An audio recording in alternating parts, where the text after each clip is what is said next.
Hi, everyone. Thanks so much for joining us today. We're going to give everybody a few more minutes to log in and get settled, and we'll begin the webinar in about 2 minutes. In the meantime, let us know where you're joining us from in the chat.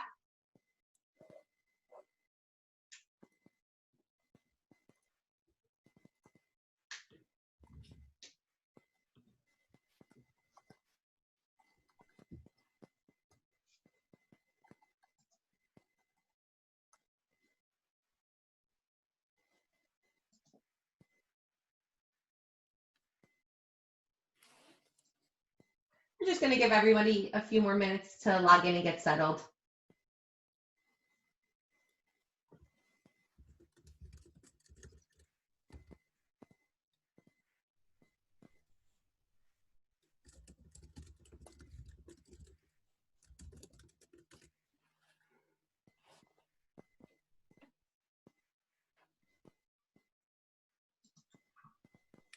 It's nice to see we've got people joining from all over. We've got the UK, we've got Canada, and lots of different states in the US. So good morning, good afternoon, everyone. Nashville. This is a bit that I love, just seeing how everybody's coming together from all sorts of different places. It's true. It's been so great in this environment.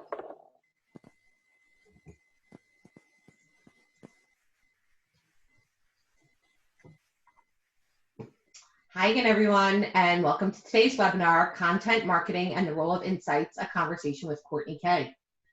I just want to go over a few housekeeping items before our speakers get started. There's two different ways that you can communicate with us throughout the webinar. There's the chat box and the Q&A box. Use the chat box for anything technical related with the platform, and I can handle that, and then the Q&A box for any questions related to the content of the webinar that you would like Zoe and Courtney to answer at the end. With that, I'd like to introduce our speakers for today. First, we have Zoe Dowling, who is our SVP of Research here at Focus Vision. Zoe is an eclectic blend of researcher, technologist, sociologist, and marketer, and she uses her extensive research expertise to help clients best apply Focus Vision's technological solutions. Joining Zoe is Courtney Kay, who is the managing partner at boutique marketing consultancy Brand Publis. Courtney is a former seller, current consultant, and forever marketer who, with her team, works with brands big and small to make their marketing better. At this time, our panelists are going to dive right into the discussion. Zoe, would you like to get started? Absolutely. Thanks, Rachel. Thanks, everybody, for joining today. Really excited to have you here for the next 50, 60 minutes or so. And welcome, Courtney. Thank you very much for joining us today. Just as a way to kind of set the scene, because this is a slightly different topic that we've covered on our Focus Vision webinars before, and so really thinking about content marketing, and then also that kind of the intersection between it and insights, and also storytelling, because you can't talk about content, and also within insights we talk about storytelling a lot, and so the intersection between these in today's business environments, and to kind of set the scene as to how we got Courtney here today, and the genesis of all of this. You know, it's no surprise to anybody, just the rise of content. We've seen it, you know, if you think about maybe even 10 years ago, maybe a bit longer, you know, if you're a brand looking to advertise, it would be that all important 30-second TV spot, or the really important print ad that's going to where your business readers, if you're B2B, are getting a lot of their content. And so the ad was the most important piece. Today, however, it's the content that engages, informs, connects. That's what's important in connecting the brand and their products or solutions in that with the client or the consumer. So this was something that we at Focus Vision are interested in, and we actually at the beginning of the year we did a study of B2B technology buyers. We found that actually those buyers were consuming 13 pieces of content as part of their buyer's journey. 13, 8 of those from a vendor. And what was interesting there was that also this made people, more than half of them, 52%, said that they were more likely to buy from that vendor after reading their content. So you can see that kind of direct impact on the purchase journey. So just taking that kind of very small background as to both why we're interested in it, the role of insights, what's going on. This is kind of where I started to think, well, I'm not seeing an awful lot. I mean, I've started to see some conversations about the role of insights and in developing content and where it plays with content strategy, but not a lot. And this is why we have Courtney here today, because I think this is a really important conversation to have, and for us to be opening it up and learning more about it. So Courtney, thank you for joining.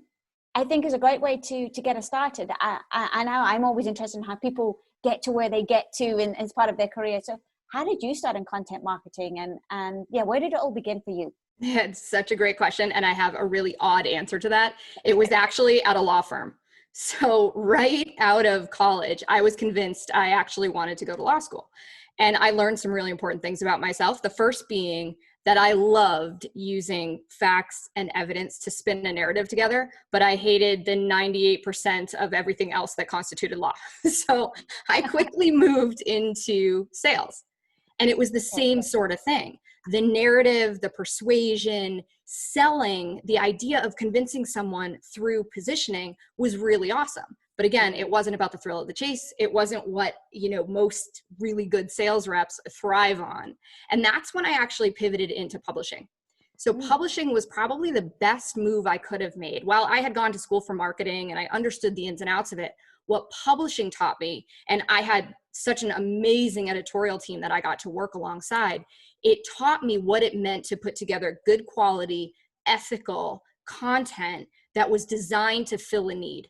So when you marry that publishing mindset with marketing and with persuasive narratives, you get so much more strong and thoughtful content. And you also think about content differently than I think a lot of us do in sales and marketing.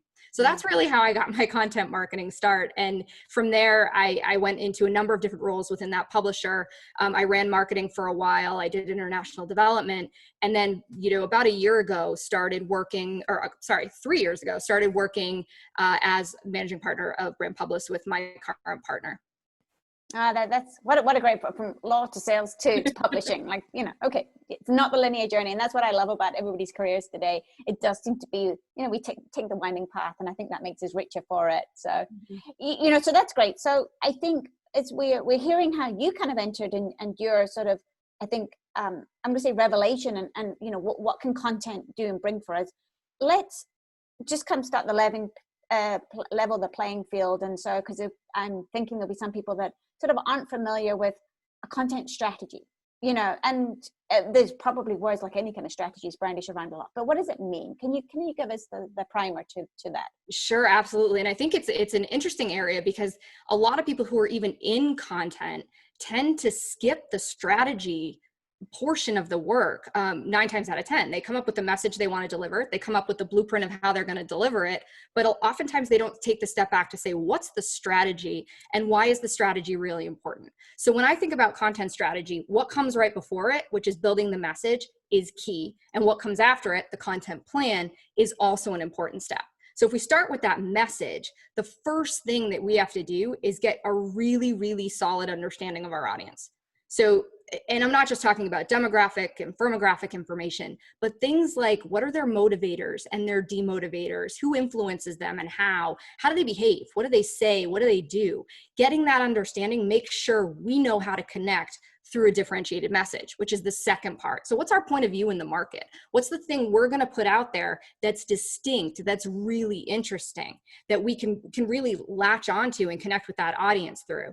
And understanding those two things right out the gates is critically important to understanding what does our content need to do for us.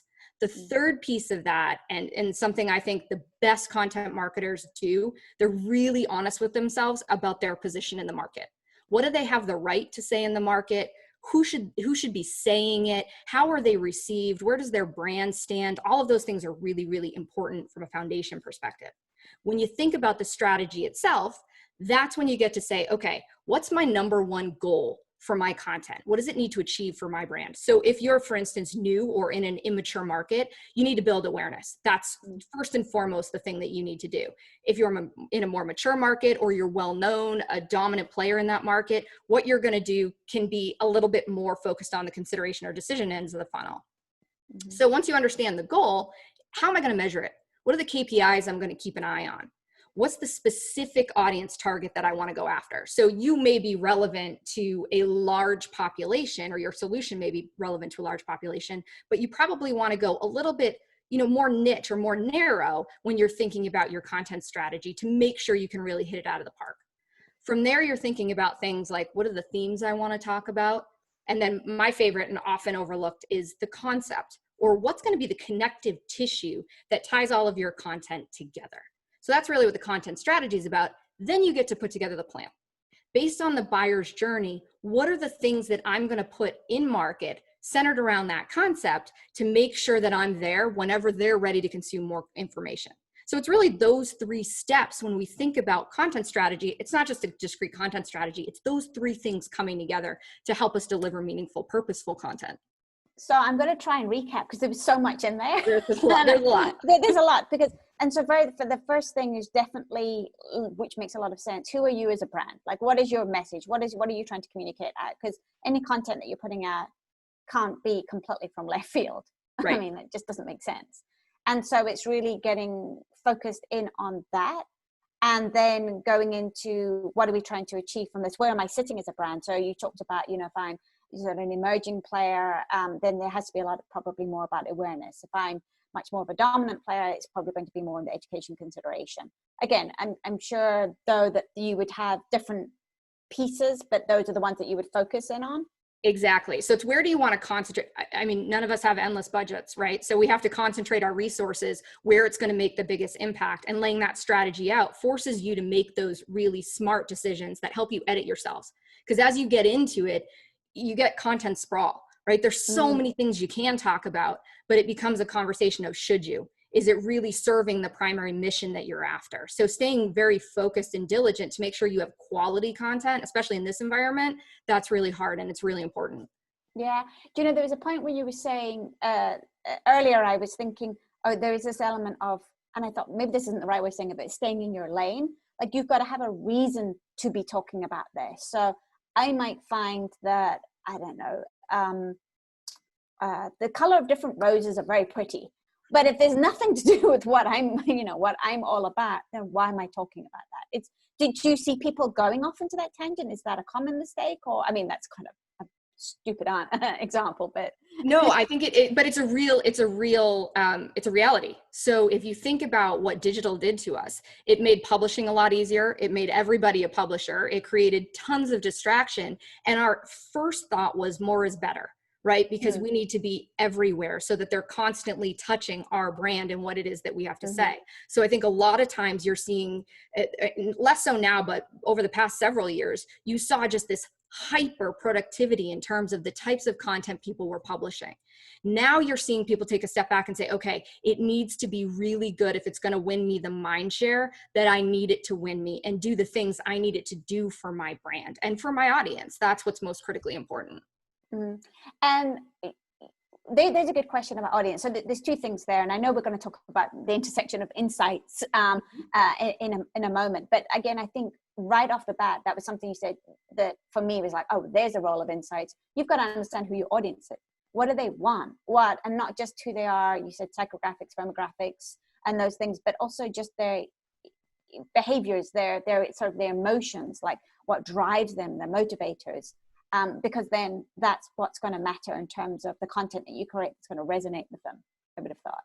Exactly. And so when you think about the different roles and who consumes what types of content, it's not necessarily a one-to-one with a role. You will see some consistencies. So if you look at executives, for instance, and you're talking to executive buyers, whether they be line of business or IT, a lot of times they're looking, actually, let's focus on the tech side, because this is an interesting pattern that we've been seeing for years. If you're talking to senior executives in a tech role, they're often looking 2+ years out at their organization. So where is our organization heading, and how do the decisions I make today set me up for success when I'm looking 2 years out, right? So analyst content is always helpful. Your perspective on the analyst content is just as important. So back in the day, white papers, you look at them now and you say a lot of them are just product literature, essentially, is what they've turned into. But the purpose of a white paper was actually to present a point of view on technology. It was to say, this is where things are heading. This is what we believe. So we're building a business or a technology that's going to do this. And that was really powerful for the executive buyer. So that was a big piece of it. When you look at your, what I would say, middle management, you see all sorts of variances based on the industry you're in, based on the type of person that's consuming the content.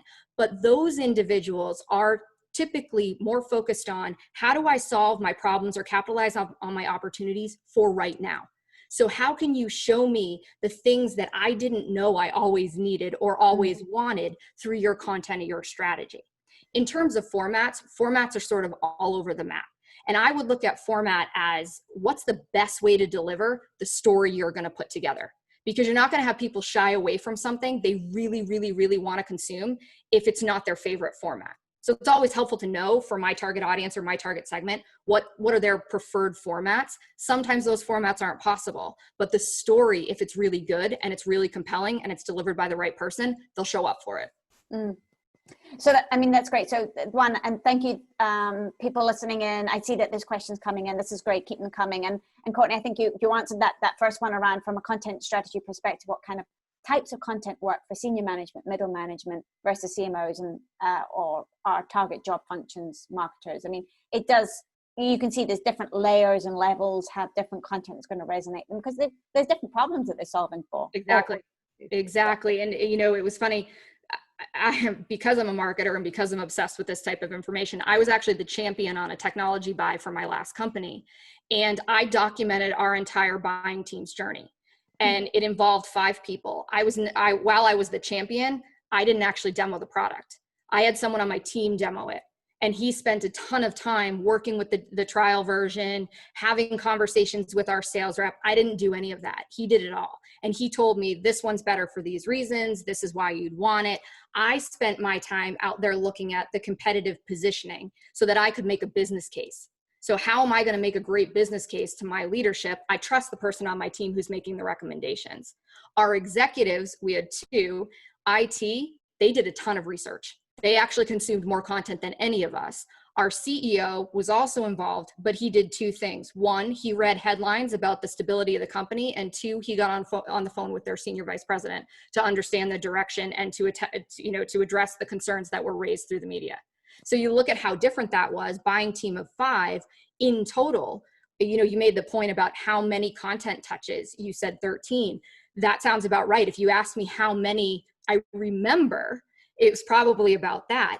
But there were so many more touches that we didn't even realize were part of that journey. So we were in the hundreds just across the 5 of us. Yeah, I can bet. And that's just a great example and illustration of, again, the different roles that we have, the different job functions that we have, that what am I interested in? So the CEO is like, what's the future direction of the company? Where are we going? To down to the person that might actually be using the technology. Well, what features and functionality does it? How well is it? How usable it is? So again, everybody, but all of them equally important, because all of those pieces need to come together. And so then that's the requirements of content to be able to meet those different needs and the different roles.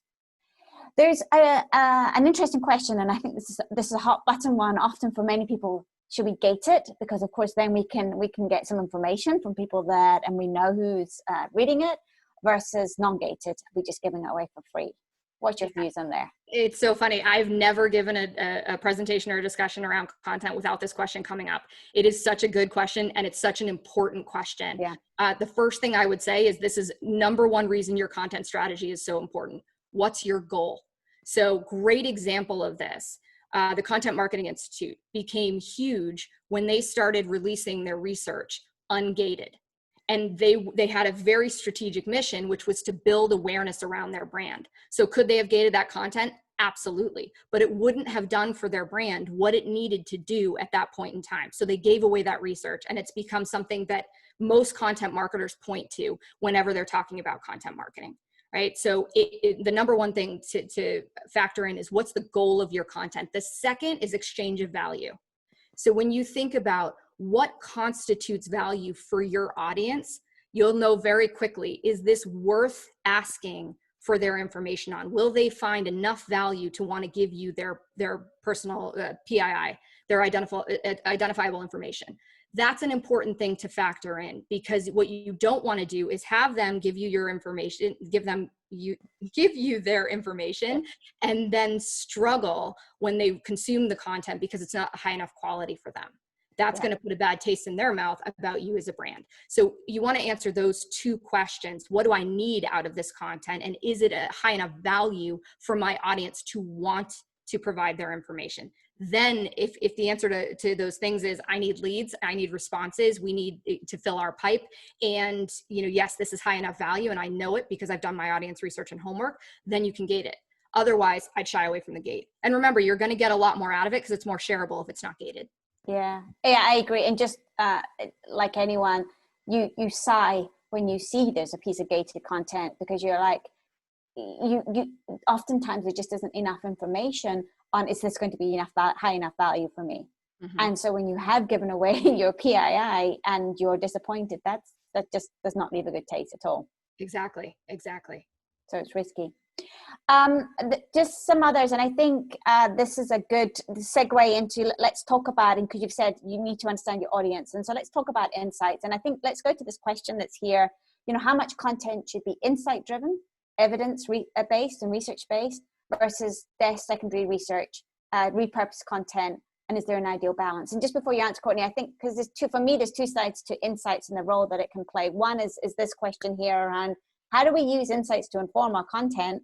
And then there's the other piece that I would also like to talk about, which is how do we use insights to inform our content strategy and to just understand who we're speaking to. But let's go to this one about using insights for the actual content. Sure. So insights are important, so important for all content throughout the journey, and especially right now. So when you think about the environment we're in, transparency and trust are paramount, especially with what you're seeing in the media, and that transcends through to the decisions that we make in our professional lives. So it's really, really important to have the insights in the content, and it's also important to have the insights guide the content. So when you think about where someone is in their journey, those insights are going to be different, right? So you have a lot more flexibility when you're trying to build awareness. If you're trying to get someone's attention and you're trying to get them to pay, to stand up and say, okay, I'm going to read more, or I'm going to consume more content, things like, third-party research, benchmarking studies, all of that type of information, whether you do it directly or it comes from the outside,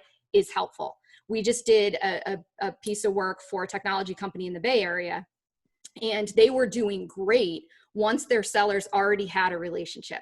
They would win the deals over 90% of the time. What they couldn't do was open new doors. So we actually use third-party research on the state of cloud, and that's helping to open more of those doors. So they didn't need to commission anything new. They are commissioning something new now that they've seen sort of those trends. So it was a good test. It was a good experiment for us to figure out, what is the role of this type of research in opening those doors. When you get somebody further into their journey, that's where the content needs to be more focused on the specific points you're making, your specific claims. The insights there should be things that you can prove out, things that are really authoritative on your end, because they're going to help build the confidence of the individual.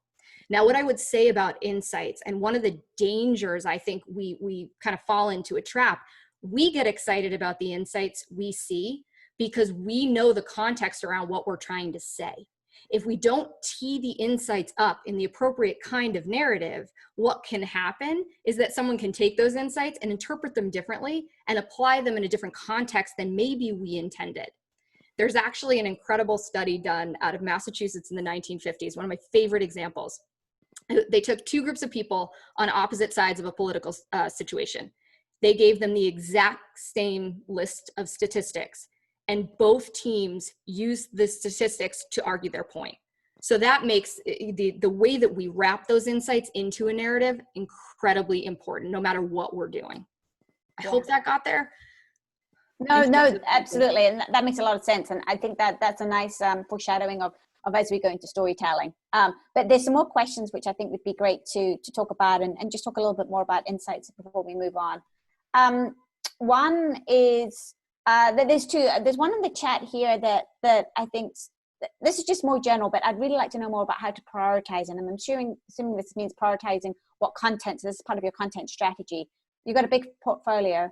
as you've said, nobody's got unlimited budgets. So what do you do when you are looking to having to make those tough decisions? Exactly. And I think this is where your content goal comes in such an important way. When you're thinking about the goal of your content, you're really focused in on, okay, what is the thing I need this content to do most? And what I would build around that is what I would call your anchor asset. So you're going to put the bulk of your budget into that piece of content or series of content, or, you know, the sequential content that you're going to build there. But what is that piece that you're going to bring to life? What is that anchor that you're going to throw your weight behind? So in that Content Marketing Institute example, they throw their weight behind the research, and then they spin a ton of derivatives out of that. They're low cost, often no cost. There's an influencer strategy in that. So you think about, how do I get everyone to consume this because it's most likely to compel my audience to continue their journey with me or to trust me more? Then your derivatives drive people to it, reinforce it, and keep it present throughout their journeys. So when you're thinking about prioritization for any offering that you're creating a content strategy around or suite of offerings, it's what is that one thing I really need it to do in order to achieve success? Okay. And so one thing it needs to do in order to achieve success, so that's being very focused on what do we need this to do. Then I also got from you, maybe this was just my mind going to thinking about, you know, when you are creating a piece of content, so you have this core, and I'm forgetting the terminology right now, but the core piece, but then you can create these sort of the pieces off them, and it's also different formats. So you're only maybe investing in one core item, be it one piece of research, or let's use that as an example. But from that, you might have your white paper, but then you might have 2 or 3 infographics. You might have some nice kind of cards that go into social. You might have a video that explains it, you know, that there's and webinars and you know, so you can actually get a lot of different pieces of content from one core, so we'll call it one white paper, one piece of research. And that's using it in multiple ways, but it's also allowing people to engage with it in ways that make sense to them, that they respond to. Exactly. And that core, it's the anchor and derivative content. You might also hear content pillaring. That's what they're referring to when they're talking about that strategy. And really there's 2 other things about that I think are really smart. First, you want to test out the ideas that drive your anchor content, because the last thing we want to do in marketing is put our weight, our money, our resources behind something that doesn't have the draw and the appeal that we hope it does. And what I love about digital is you can get real-time feedback. So the idea of rapid experimentation is prevalent in marketing today. And it's so important to test out your ideas, then spin up your anchor content. Then your derivatives are also individual tests. So everything you're putting out there informs, okay, this one's resonating really well. It seems to be resonating most with this member of the buying team. This one's not. How can we revamp it? The derivatives help you experiment more and learn a lot more about your audience, which I also think is an incredibly important part of it. So that constant experimentation, anchor and derivative content is incredibly powerful for that. Yeah.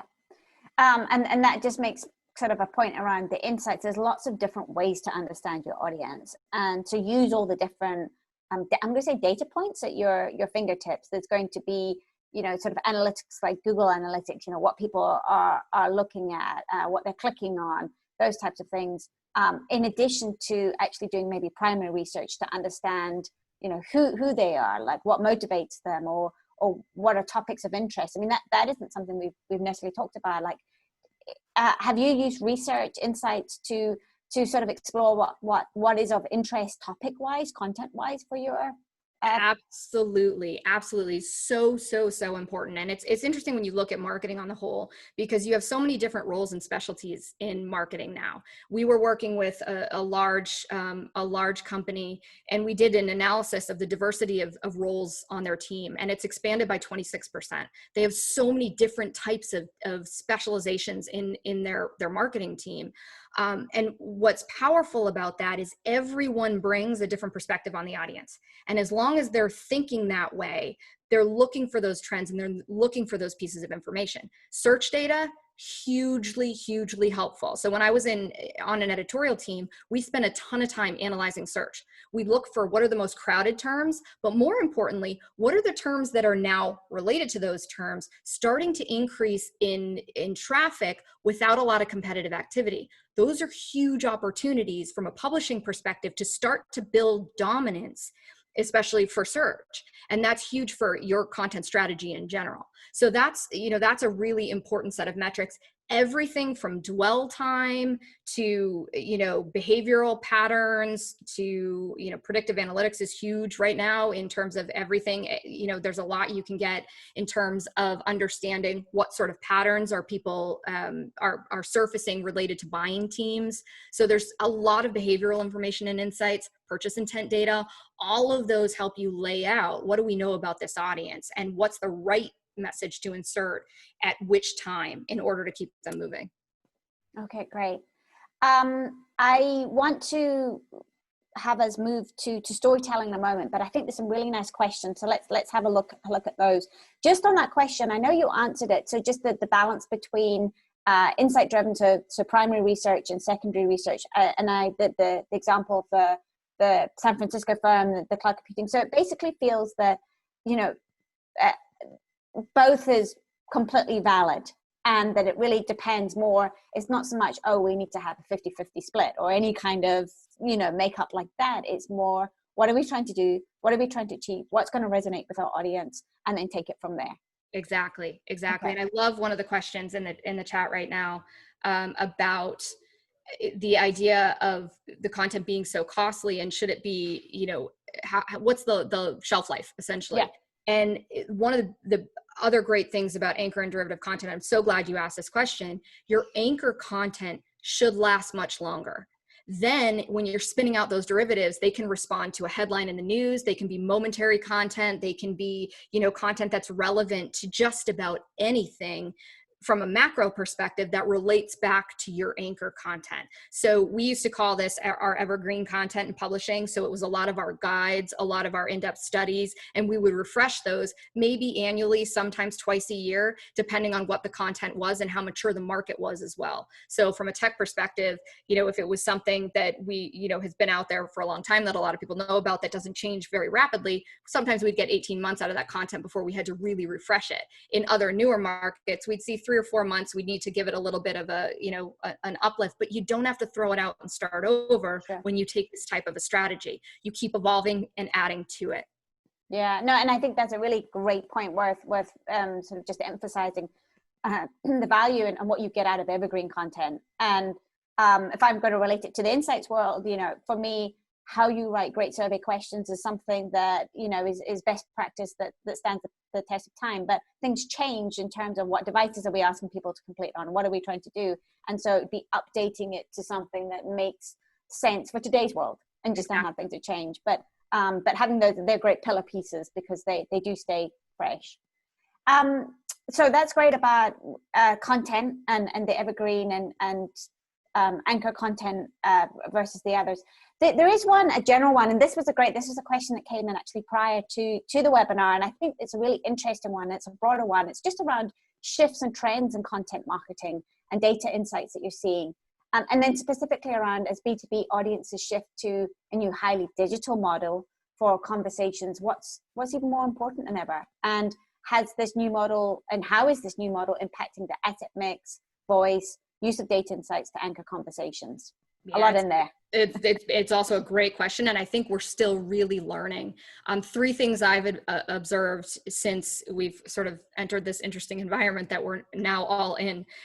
One, I think niche content is starting to become really, really popular and something that we want to think a lot more about. Being able to be conversational, being able to respond to questions, being able to interact, because we've lost a lot of that interaction in our daily lives, keeping things tight, on point, and really relevant, hyper-focused to your audience, personalized, your ABM strategies, all of those things, we're seeing increases in results from hyper-personalized, very account-based, focused, niche conversations in the market. So that's one thing. The second one, and I alluded to this a little bit earlier, trust and transparency. So everything that you can do to say, here's what we're doing, here's what informed that, and here's why, I think helps build that trust and that confidence as a provider. So if you look at what's happening in the tech world, there's a lot of nervousness and apprehension about the security of solutions. So what are you doing to address that? What are you learning? What have you seen? Don't try to hide things. Be more open, be more, here's what we saw, here's what happened, here's what we're doing to address it. I think that's incredibly, incredibly important. And that goes back to the ethics of marketing, which I think in a lot of ways has kind of gone to the wayside because of the bright, shiny, exciting things we can build and say and how quickly we can do it. I think we need to bring those ethics back in and really focus on, here's what we're doing and why. And to the point of insights, there's nothing better than the validation behind that. Here's what we know, here's what we see. Yeah. And then the third thing, duration. And this has been a trend that I think we've seen for a long time. People are getting burnt out. So the more tight and purposeful you can make those engagements with your audiences, the more they'll appreciate it. Yeah, no, and that's good. I think on the point on authenticity, I mean, we know we've talked a lot about B2B, content. And of course, I think that the same conversation can be happening if it's B2C. It's just, some different context, but we're all people, we're all individuals. We don't suddenly put on our business hat and we turn into the business robot. And the same kind of values. And I think in again, probably the last decade or more, the authenticity just being such an important element of brands interacting with people. And that today, again, with trust, with not being sure just, on the validity of information, news today, that all of these things filter into all aspects of our lives. And so having that authenticity is key, and being transparency. So absolutely. I think that was a great point. I think now, I think this is an interesting question just around insights and content. And so another problem I often face is that creatives often ask us for the killer insight, but quite often insights might be either quite basic, like the fact that the audience has a strong sense of national pride, or be a collection of insights. Do you think that we sometimes are too obsessed with wanting an insight that is overcomplicated? It's such an awesome question. Thank you to whoever asked that, because I think we oftentimes, and this is where I think the specialization across all of our functions has been a disservice in certain ways. And I think this is where an agile mindset especially can help you start to think a little bit differently and act a little bit differently on it. But the idea of the human insight or the killer insight, and that is such a thing with creative folks. And I understand why they're going there. I think what often gets missed, because we don't do this work together enough, in my opinion, is that they don't see the marriage between what it is that is the differentiated insight or the important piece of what you've pulled out of those conversations in the context of the person who's sharing that information. So a good example of this, Volvo Trucks. So I am a heavyweight truck super fan, and I'm not ashamed to admit it. And it's 100% because of amazing content marketing. So the teams that put this together, to put together their marketing strategy, very, very small team, and they actually paired with their agency. So they brought their agency through the research process with them. And one of the things that Volvo Trucks was doing at the time was targeting fleet buyers. So they were targeting the folks in the suits who weren't the people driving the trucks, but the people that were signing the checks. And as they started to do the research firsthand and have conversations, they figured out the way their brand was perceived in the market, and the ideal audience for that brand was actually the truck driver. The other thing they learned was that 1 in 9 truck drivers was an independent. So the influencers of those truck drivers were their wives, their children, their friends, completely different influencers than were surrounding those buyers. The other interesting thing about those drivers is they were the influencers of the fleet buyers. So it was a much better audience. Now, the agency was able to get excited about the potential and the insights coming from all of that because they were a part of the process. So I think whenever possible, it's important to bring people into the fold in understanding that audience. If you can bring your teams to rally around the audience, and again, everybody's contributing some other form of understanding about that audience, some dimension, you'll get a lot further in creating content that really sticks. At the end of the day, human insights aren't all that complicated. I think you're spot on. It's we're all human. Everything centers on something, a need, an aspiration, a goal, a fear, an insecurity. So what is that thing, and what can you do differently or in a differentiated fashion to address it? Yeah. That's really, that's a great example, and it's very tangible. Well, one thing that was just crossing my mind, this might be too much in the weeds, but I was wondering, in terms of understanding insights, do you have a preference for, that there has been this qualitative, quantitative divide? Do you like to do the survey? Do you like to go and do the interviews or communities with people? Does it depends for you? Is there anything that you found better in terms of getting insights for content? I think you need both. I think the balance is really important, especially if you're thinking about understanding your audience. So when you think about the message, so we talked about message, content strategy, and content plan. When you think about the message, the way that we've found it most effective to craft a message is to first sit down and say, what do we know about the needs and aspirations of this audience? The second part is, how are we different or distinct in what it is that we're doing? And then we marry those two things. Right? Because when you typically get a set of differentiation or your value proposition from a development team, it's very, very specific to the language that's useful, right? And it's not necessarily positioned for the audience needs and aspirations that you're tailoring.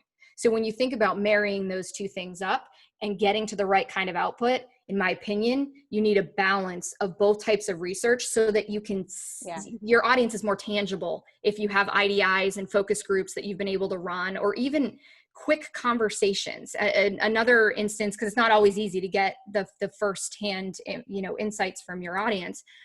We were working with one brand where we went and watched all of their competitive case studies. So what were their competitors out there talking about through their case studies that helped us understand their competitive position? It also helped us understand their audience really well. And that helped, again, add color and dimension to the market data that we had in the primary research. Yeah, that's great. And that's also a wonderful illustration of there's lots of different ways to get that insight and that understanding of your audience. And it's also going to feed in if you are asking them directly. Having that context is important. So last question before we move on to storytelling, because I'm also aware of time, but I think this is a good one. Just in the B2B industry, there's certain types of content strategy and distribution that works best. How to balance what works versus bringing innovation to those communities? Because communications, I can certainly relate to this on, you feel like you might be saying the same thing all the time. Exactly. And again, I love this question. So this is on the content strategy side. Part of your content strategy is figuring out what resources you have available, not just budget, but who's the talent that you have to pull from. Do you need to hire an agency? Do you have the talent in-house? How much time can you devote? As a part of that exercise, one of the pieces of guidance we always give is to set aside a reasonable percentage of that budget for innovation. So what's the most you can do with 75% of the budget, leaving 25% of it to the side to say, let's do something totally different. The other thing about innovation that I would always encourage is if you sit down with brands you've never worked with and you tell them you're part of an innovation pilot, they often get much more flexible with what they charge because they're putting their money on the idea that, okay, if we charge a little bit less here, we might get a longer term client. We worked with a very big brand who went completely out of their comfort zone to do an experiment essentially with Facebook. They spent essentially no money on it to prove it out. It ended up working, and now they're a regular customer of Facebook's.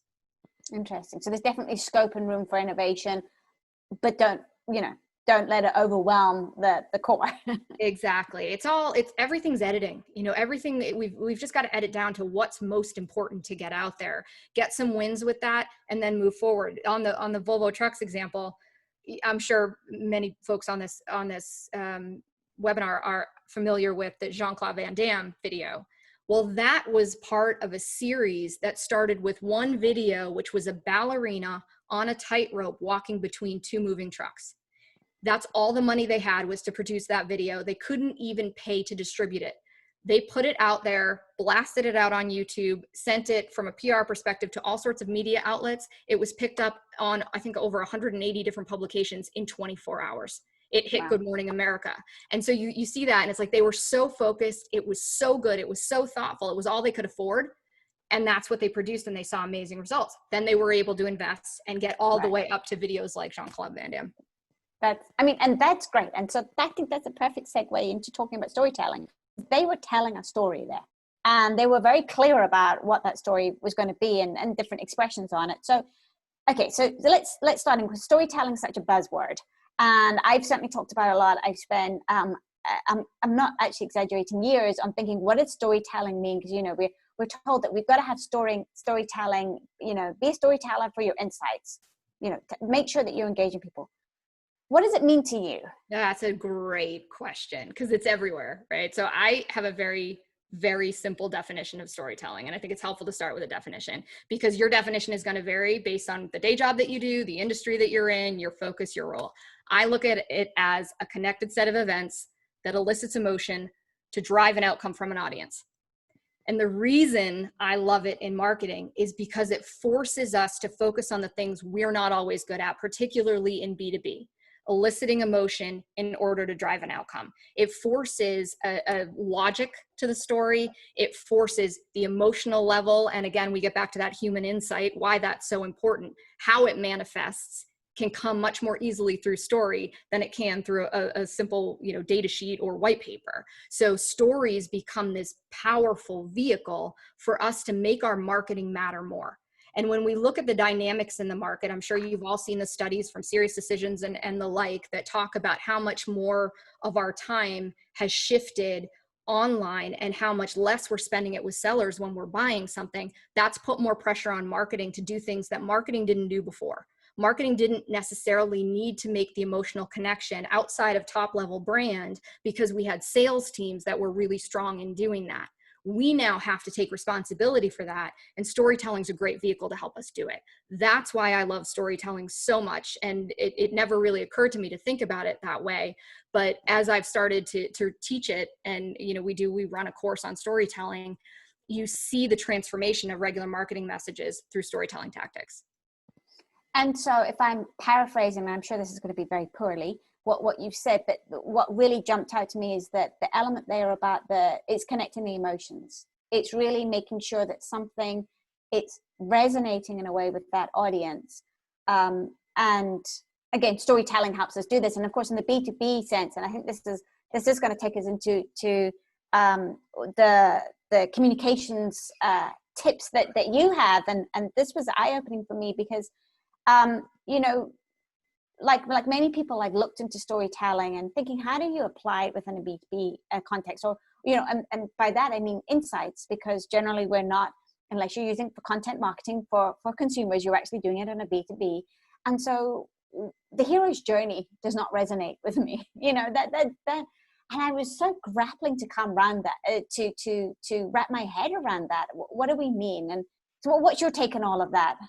It's a great question, and it's a great example. So the hero's journey, for those of you who don't know, is a story structure. So you think about Star Wars, you think about Lord of the Rings, you think about any of those big cinematic dramas, they're typically hero's journey. Harry Potter.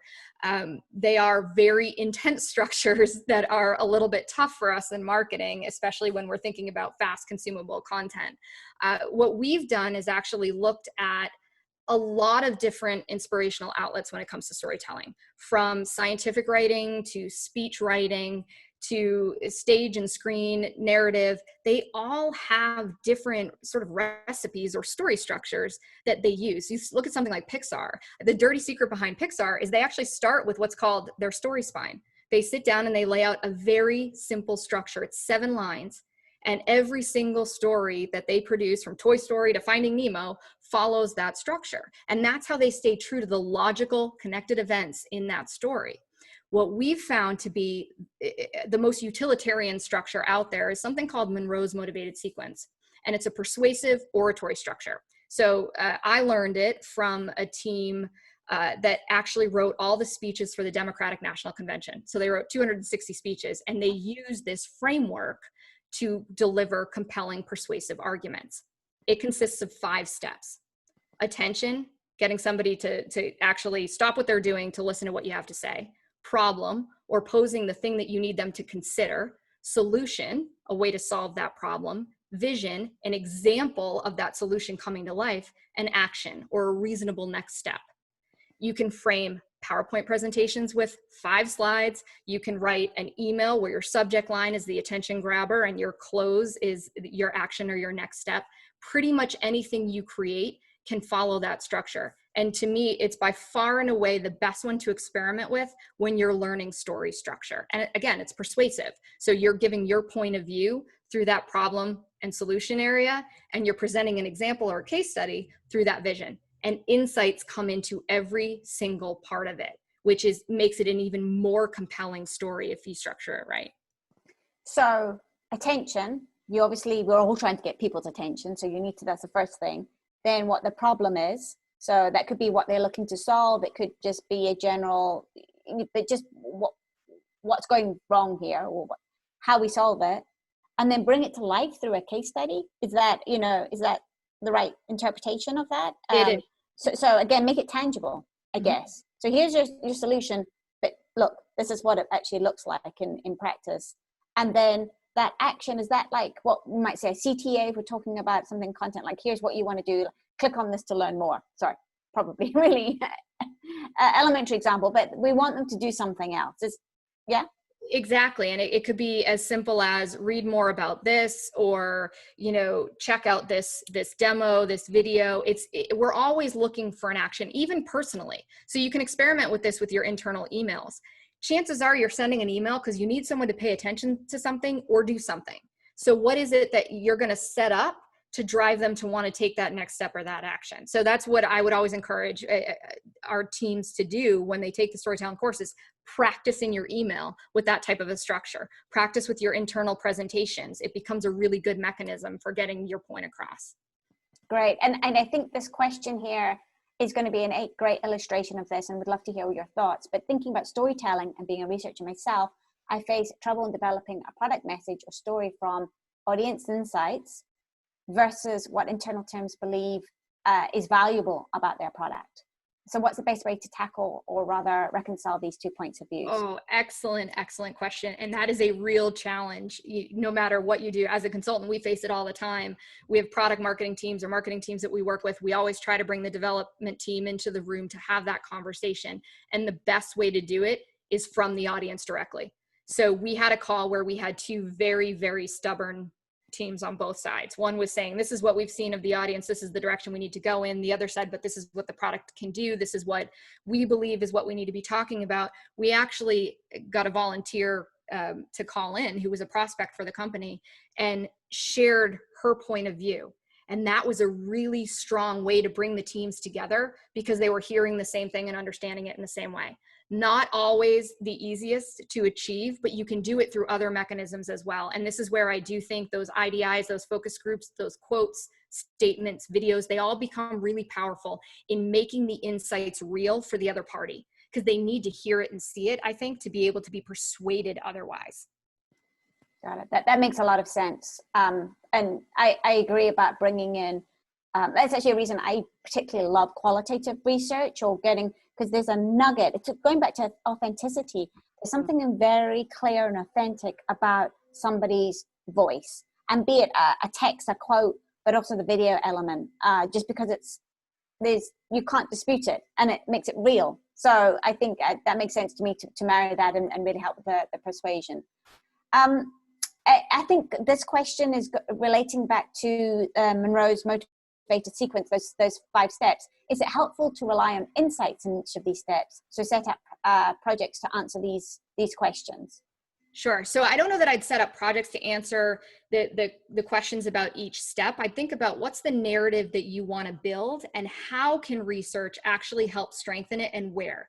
Insights you have, insights you've curated, whatever that mix happens to be, if you have it, right? And then you can test it out. And if you find that the argument's falling apart in certain places, you can certainly say, you know what, we might need more insight here. We might need to strengthen this part of the story. But I think out the gates, what you want to do is just really say, what's that narrative? Get out there, test it, and then figure out, do we need to add more to it?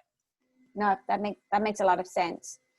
So we're almost coming up to our time. If there's any last minute questions, please do put them in. But there is an interesting one, kind of taking us back more to sort of a broader around content. But what's your take? Content marketing or thought leadership? Are they the same or different? I think thought leadership is a part of a good content marketing strategy. So I think every brand should have a point of view that they share. And I think they should focus on building out that leadership, especially in this environment. Because if people are going to take their time to devote to consuming your content, you want to give them something valuable, and your perspective is important, and understanding that you're different and you're better, or you're, solving a problem or meeting a need, helping them capitalize on an opportunity. I think the thought leadership element of that is critically important to content marketing. Back to anchor and derivative content, a lot of times your thought leadership content, which tends to be more evergreen, serves as good anchor content, and again, can be full of rich insights, data, research that you can put out there and feed into that derivative strategy. That makes a lot of sense. And I think this last question that's just come in is a great one to close us out. So what does a content marketer in 2025 look like? That's an awesome future trends. Yeah. Question. That is an awesome question. I think they're much more development led. I think they're more behavioral. So a lot of people ask me, what do I follow in terms of learning about marketing? I actually don't follow a lot. I mean, I follow the marketing publications, but they're not where I spend my time. I spend it on behavior, psychology, sociology. To me, those are the fields that start informing what we're doing. And the technology side is helping us figure out how to do creative things to capitalize on those behaviors. So when I look at it, if I were to develop and sharpen skills to get to 2025, I'd be focusing in on what can I learn about psychology, decision-making, behavior, and what are the things I need to understand from a development perspective that can make me stronger about, keying off of those behavioral patterns to deliver the right kind of message. That makes a lot of sense. And I think it's, for me, as I think about 2025, it's really the finessing of content marketing. It has been around for a long time. This is not new. At the same time, it's now it's really in its heyday, and there's a lot more where we can learn, and there's a lot more where we can apply it. So it's going to continue to grow. I think all of these things you've talked about are incredibly important. Yeah, I think that's a great point. Thank you so much, Courtney. We're out of time. I've learned a lot from this discussion, so I appreciate it a lot.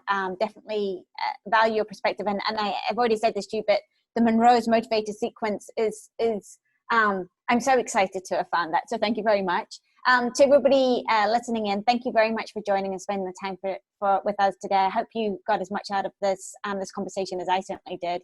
And with that, Rachel, will you wrap us up, please? Yeah, thanks, Zoe. And Courtney, thank you so much for joining us today. Like Zoe said, it was a wonderful discussion. Unfortunately, it looks like we've reached the end of our time together. I wish we could go on all day. This was a great discussion for me. If there were any questions that didn't get answered today, we will definitely be following up soon, or you can email us at webinars@focusvision.com, and we will respond to your question at that time. We hope you enjoyed today's webinar, and we hope to see you in the future. Have a great day, everyone.